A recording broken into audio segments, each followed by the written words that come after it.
The Enyaq was Skoda's very first EV, and in this updated form continues to use its Volkswagen Group EV technology to good effect, while still managing to incorporate a very Skoda look and feel. This facelift brings a sharper look, which continues to clothe one of the most spacious cabins in the segment. And in terms of drive range and equipment, both SUV and coupe versions of this car will look attractive in the showroom for those who get the right price or lease deal. To expect engaging driving dynamics from a car of this kind is clearly over-optimistic. Realistically, no Enyaq weighs in at under 2 tons. To hope for journeying and refinement is a bit more realistic, aided by its now sleek bodywork. The improved Enyaq serves up plenty of that. As for ride quality, well, as we said in our test of the smaller Elrock, it's pretty good by class standards, but it could be so much better if body control wasn't so tightly reined in to satisfy the industry press. You'll hear more positive comments about Enyaq ride quality elsewhere, but that's usually because the testers have been in a version of this car fitted with the DCC adaptive chassis control system that hardly any customers will actually specify. The name Enyaq is apparently derived from the Irish word Enya.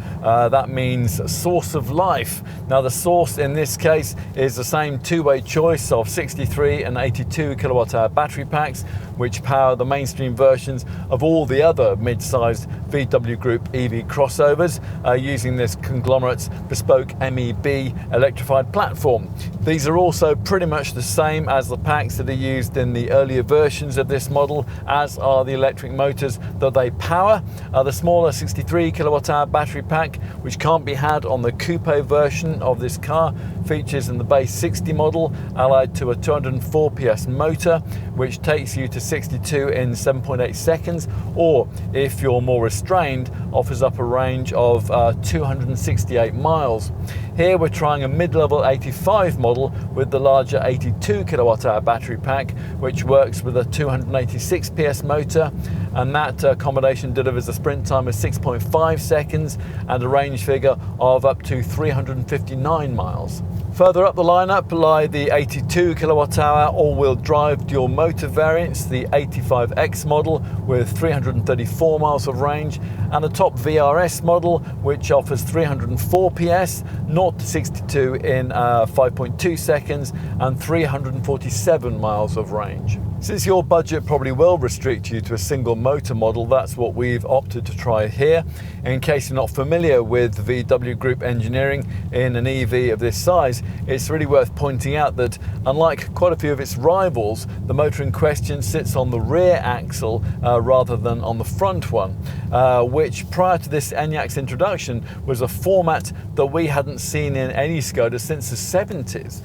Here it allows for a turning circle which at just 9.3 meters is so impressive that you might actually wonder whether this car has four-wheel steering. It doesn't. Now, he said at the beginning of this film that this was more than just an Enyaq update and really nothing less than a model line relaunch. That's something reflected by the quite different front-end look of this improved Enyaq, which, as before, has a sleeker SUV coupe variant that sells alongside the standard hatch version, which is, of course, our focus here today. It's all based around the Czech brand's recently adopted modern, solid design language, and as part of that, Skoda has grafted on the tech deck face we first saw with the company's Vision 7S concept car back in 2022. Enough though with the outside, let's get into the cabin. There are far fewer changes in a cabin that's now shared with the brand's smaller Elrock EV, although Skoda still reckons the updates it represents over the original Enyaq's interior to be significant. Claimed justification for the now higher pricing is provided by extra standard kit across the lineup, like extra media features for this big 13-inch central screen, and heating for the redesigned steering wheel, which still looks a bit strange in the two-spoke format that is fitted to most models. There are more sustainable materials used across the cabin too, the extent of which depend on your choice between various available extra cost trimming packages, which do quite a lot actually to lift the rather dour ambience of this car in its standard loft spec. Let's get on to screens. The 5-inch digital cockpit instrument display is quickly covered with a central speed and battery readout, which can be shifted left or right to make space for nav instructions or for drive assist info. As for that big 13-inch dashboard central screen, well, although it's certainly improved, it still isn't perfect, but it does give the monitors of rival Stellantis models in this class a lesson or two in user friendliness. What else? Well, the front seats here are supportive and well bolstered, and they can be set up quite commandingly. Rearward visibility isn't great thanks to those substantial rear pillars, so it's just as well that all-round sensors and the rear view camera are standard fit. Time to take a look in the rear, where wide opening doors make it easy to lean in and install child seats. Now, will this Enyaq's 170mm length advantage over its Elrock showroom stablemate pay off back here?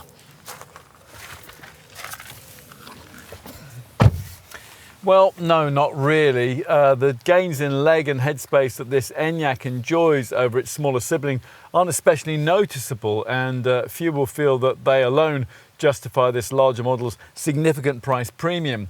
But assuming you're not making that comparison, you are likely to find the rear of this car a spacious and really quite airy and inviting place by class standards.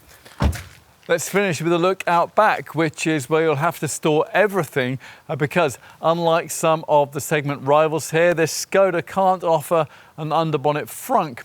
An Elrock customer who's looking for justification to spend more on an Enyaq would certainly find it here. For a start, unlike with most versions of that smaller model, the tailgate is power and gesture operated, and it rises to reveal a much larger stowage space, 585 litres for this SUV compared to 470 litres in an Elrock.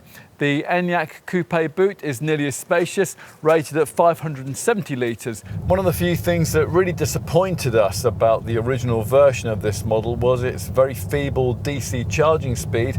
Initial base Enyaq models could only charge at 50 kilowatts unless you upgraded them, and the maximum available DC charging speed further up the lineup at extra cost was a modest 125 kilowatts.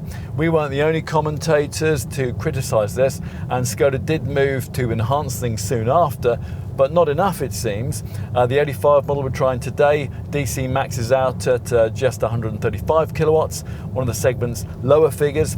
The smaller battery 60 version strangely is better at 165 kilowatts. The dual motor 85X manages 175 kilowatts, and the top VRS can DC charge at up to 185 kilowatts. Is all this good enough? Well, plenty of other models in this sector, notably from VW Group and Stellantis brands, really can't much better the Enyaq in this area. But in a class where Tesla's Model 3 has long DC charged at up to 250 kilowatts, and an MG IM6 now DC charges at up to 396 kilowatts, you have to say that Skoda has a long way to go here. The charging speed figures we just gave you reflect in the quoted DC 0 to 80% charge times, 24 minutes for the 63 kilowatt hour model, 28 minutes for this 82 kilowatt hour variant, and 26 minutes for the 85X and the VRS. If all you mostly do is charge at home, then you might not be all that bothered about DC charging stats. Using a typical 7.2 kilowatt wall box, the base 63 kilowatt hour model needs around 9 hours for a full charge. That reduces to 6 hours 30 minutes if you can use an 11 kilowatt three-phase supply.